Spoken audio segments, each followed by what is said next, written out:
Another controller keyboard in the studio. This one is the Keylab Mark III, and this is the 61 key version.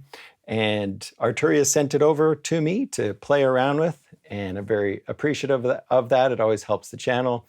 What I want to do in this video is just talk a little bit about how it compares to the Keylab Essential Mark III, because I have one of those in the studio as well. So we'll talk about, how much more is this? Should you go pick up the cheaper version or the full version? What's going to matter to you? And I got to say, I don't know what the price is of this keyboard and how it's going to compare to the Essential version. So you're going to have to make that decision based on some of the information I can give you and the cost of these two different keyboards. I will say they sent me a pre-production unit, and it's got two buttons that are wrong on it. These bottom ones say bank plus and minus. They should be program and channel, but of course your keyboard won't have that issue, hopefully. Other than that, we should first talk about the hardware, and then we'll look at it with some software. I'm also going to play around with this Explorations Volume 2 sound pack that they've just released. It's 30 bucks.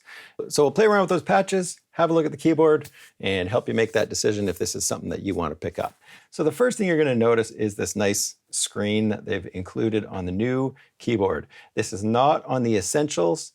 And my take on this is that what you're getting here is kind of like the Astrolab without the sounds inside. And let's face it, even more control over software, right? Because you've got faders on the Astrolab, you've just got the 9 encoders. If you watch my video on the Astrolab, you'll see that it is completely 100% designed for people who want to take their sounds out of the studio. It's just not meant for deep software control like something like this is, or even like a Keylab Essential is, because you just have more controls, you've got the pads.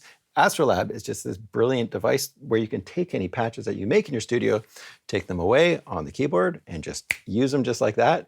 Take your Astrolab, work on patches, and then bring them back to the computer and dump them onto the computer, right? There's this beautiful back and forth thing that happens, but that's for a very specific market. That's for a very specific person who needs that keyboard. It's got the screen that's very similar to the Astrolab and the layout and everything. You get the same browser look that you get on the Astrolab. It's just not the circle display.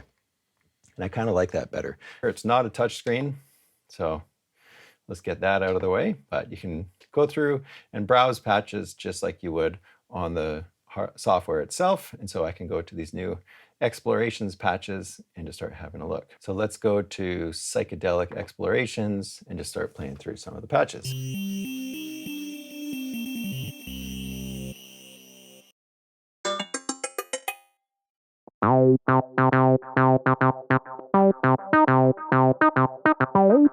And as I change patches, of course, the software is changing as well. So I can see that this one is assigned to timbre, or I can just tap it and see the changes right on the display.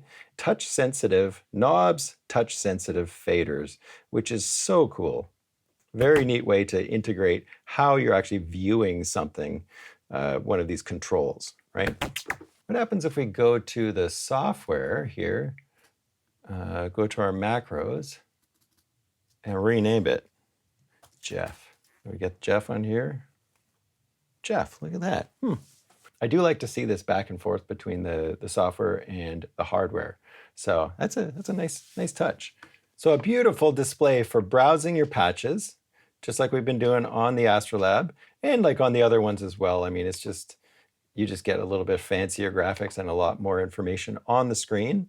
You can do all of this stuff from the Essential keyboard, just to be 100% aware. I've got 2 videos on the Essential keyboard, so you can go check those out. We're going to also check how this integrates with Cubase. I've got Nuendo running, which is the same as Cubase. We'll look at what they've got set up with the MIDI remote. It's quite beautiful, and I'll show you how to play around with that a little bit, and then we'll also look at controlling an instrument. So before we get into too much of the fun stuff, let's just quickly compare this to the Keylab Essential 49 Mark III, which I have right up here. I also have an 88 key version, but when you compare the feel of these keyboards, these keys do feel a lot less substantial. How does it compare to the Mark II version of the Keylab? I have no idea. So you definitely want to get into a store if you're actually doing an upgrade from a Mark II to a Mark III and see if the keys are something that make a big difference to you. When I'm playing non-weighted keys, I don't really worry too much about the feel of them, but these do feel a lot better. They feel different than the Astrolab, and I've got the Astrolab right over there, but the Astrolab doesn't have aftertouch. These ones do. So you can feel the aftertouch, just this little extra bit at the bottom of the key press.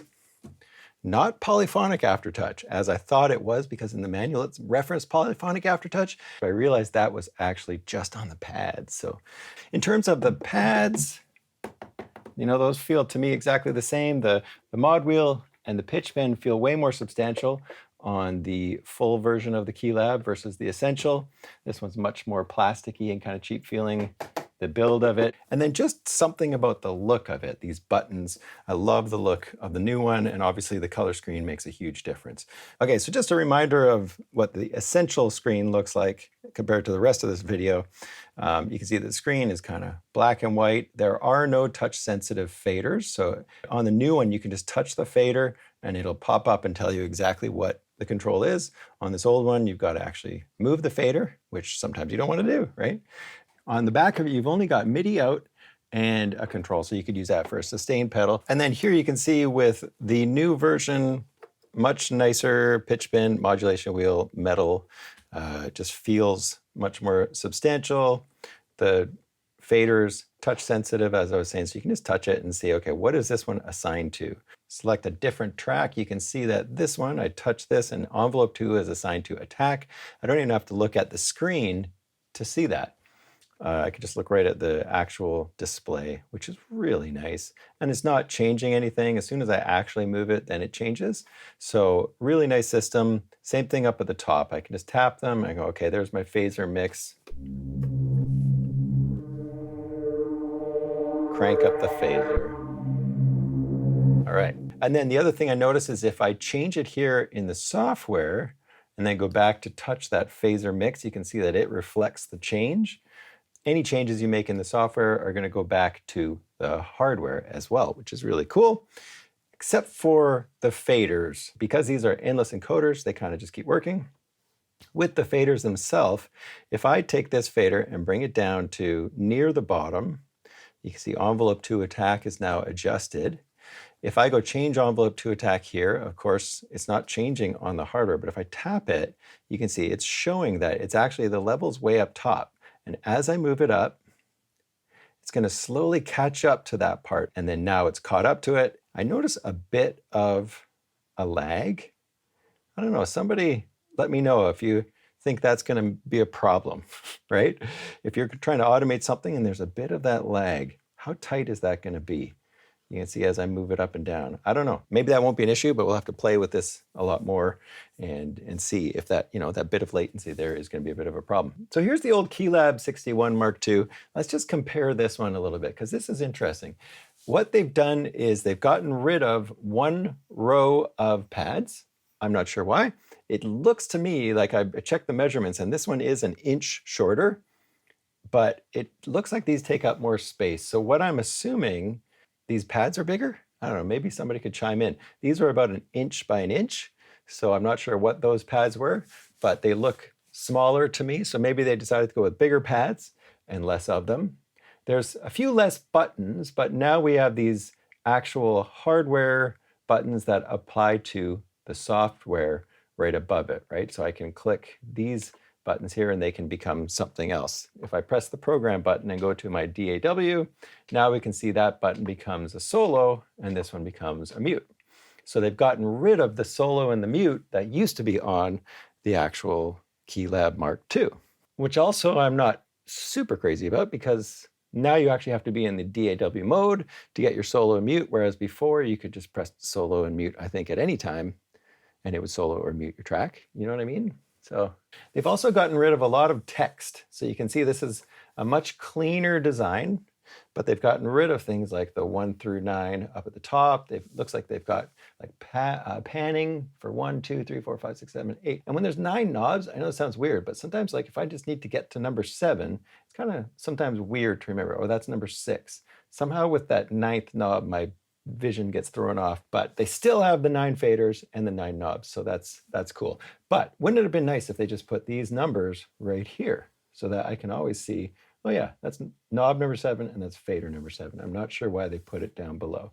The last thing I have to mention is the lack of CV controls. For some reason, the Keylab Mark II had CV connections. The new one does not. The new one does have 2 MIDI ports, so in and out, and the in and out is really important if you've got some other piece of hardware in your studio, like a keyboard, that doesn't have USB out. We'd use this at my school all the time because we have this beautiful 88 key. We hook it up to our controller via MIDI, and it just goes, the MIDI information goes through your controller to USB into your computer. So you don't even need a MIDI interface for that keyboard. So really great if you have old keyboards in your studio, just one more connection to get to your computer. And then it's got only one auxiliary input, and then it's got expression and sustain on the new one.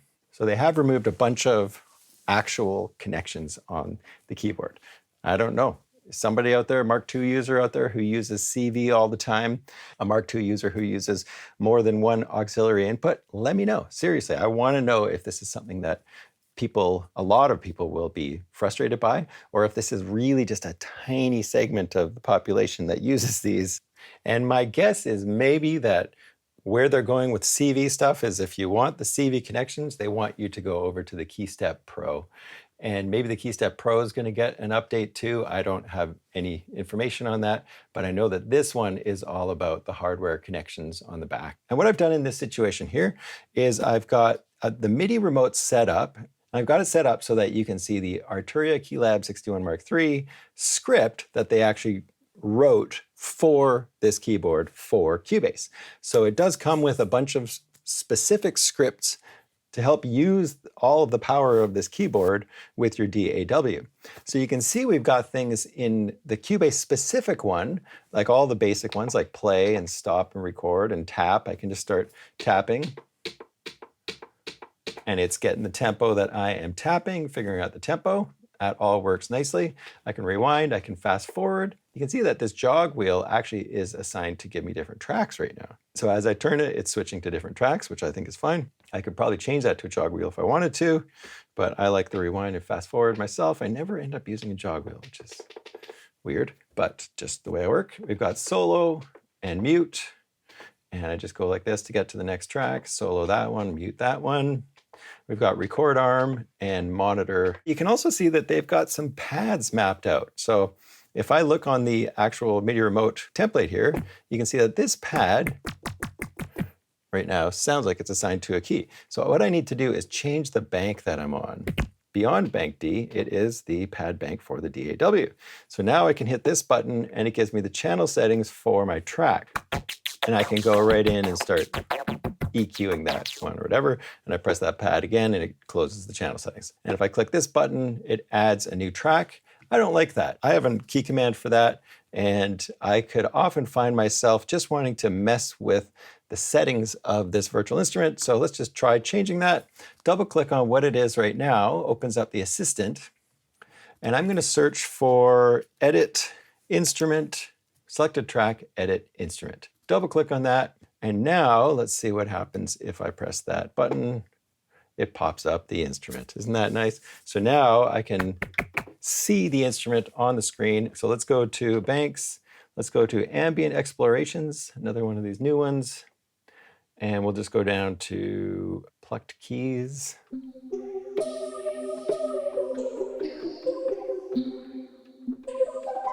And then I can just tap this and see that's reverb volume.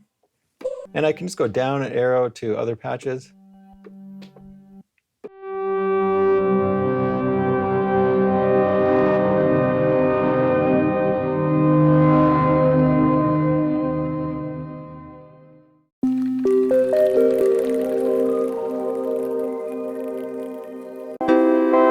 Okay, so I've got this fun little patch called Rhythmia here, and I am going to play that in. So let's just play around with some of the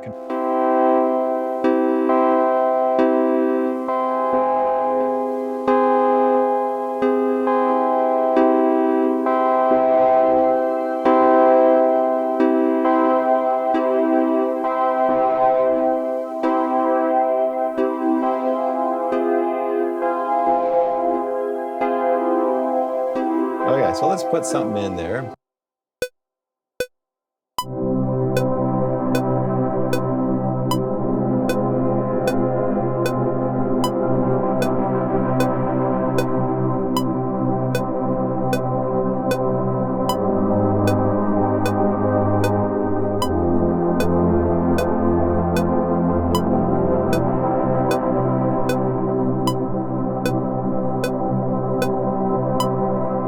Okay, and then I'm going to quantize that. Press the quantize button. Let's just try controlling things just a little bit with this. So if I go back to press the program button and go back to the DAW, we can see we've got it set to the mixer right now. So if I look at my mixer up on the screen and I just start moving stuff, you can see fader 1 is assigned up there, fader 2, fader 3, etc. We got pan left and right. So all of that stuff works exactly as it should. So now we've got this battery track, and here's something interesting. Let me pull that one up. Is it going to? There we go. With this one, I've gone and made a little template in the MIDI Control Center software. So with this MIDI Control Center software that comes with your keyboard, you can go in and you can make your own templates. So once you hit the program button, you're going to see that my template for this one shows up. So here we can see it, and I've gone and added some custom colors to it. So you can see these different custom colors. I got to say, I got some kind of a bug that's going on right now. Whenever I load up my own templates, these pads are really dark, and I don't know how to change that. So you can see I've got C1 is this first pad, D1 is the next pad. What I want to do is have this line up with battery, but I want to have it line up in the way that I like to work with stuff. And the way I like to work is kind of more of a machine layout where you have bass drums right here, and then snare drum here, and then hi-hats right here. So what I need to do is just figure out how to make a little template that says this is C1, this is D1, this is F sharp, that's what I'm used to, this is B flat or A sharp, right? So I need to assign those very specifically. So I'm going to go over to my little template, and I'm going to say, let's make this one C1, which it already is. Yeah, it's on a custom color. We're going to go to this next one. This is going to be D1, which it is. Now I want this one to be F sharp. So we're going to click on the note and just change that to F sharp 1, which is right here. And we're going to change this one to a custom, and we're going to change this to custom color. We'll make it yellow. And then we're going to say this one is going to be A sharp 1. There we go. So we can actually name it. Hat open. Let's see what happens if we do that. Okay, so now I am going to save this little template, and I'm going to drag it onto my user slot. Okay, so I've just transferred this over, and you can see the kick and the snare are all working on the right note. Now I've got my hi-hat, and look at this one. I named that one hat open. And it even says hat open. So you could go in your little template and call this kick, snare, hat, open, whatever, my hats. And then if I change the kit,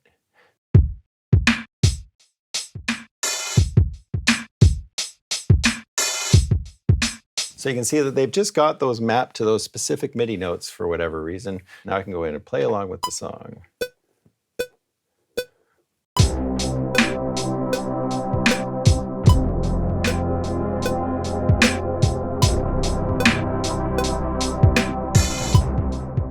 So there you go, setting up some custom templates for specific plugins that maybe aren't Arturia. So I'd love to hear what people are doing with this kind of stuff already. Like, are you somebody who's made templates with the Mark II? Because we've been able to make these templates for a while. I showed how to do that actually in the Keylab Essential 49 video. So if you have an Essential and you want to learn what I just did, it's pretty much the same thing, but just go watch that old video. I'd love to hear if people are making like custom templates for different virtual instruments and really diving in. And if something like this new display is going to help you a lot, right? I'm just showing you guys how this stuff works. It's up to you to decide if this is something you really need. Let me know what you guys think. I think it's a really nice addition, a nice update to keyboards that were looking kind of old, long in the tooth or whatever. Brings them in line with their Astrolab, and really high quality finish on this one. It feels good, it's sturdy, it's a great feeling keyboard, but is that something you need to upgrade to? I don't know. I think a lot of people who are going to be looking at this might be looking at keyboards for the first time. And I think something like this is a very good choice for sure. One final thing I should mention too is that, of course, it comes with a whole suite of software.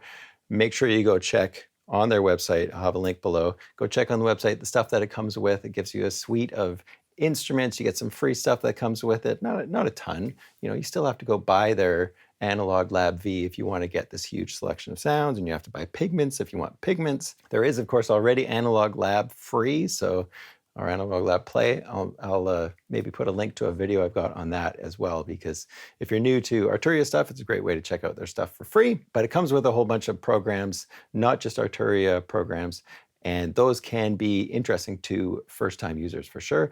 Let me know if that's something that you're into. I always look at those kinds of things and go, you know what, I've got my full versions of stuff that I already use. I don't really need any kind of light versions of things, but I think it does make a difference to first-time users who are getting keyboards and getting some sounds to go along with it.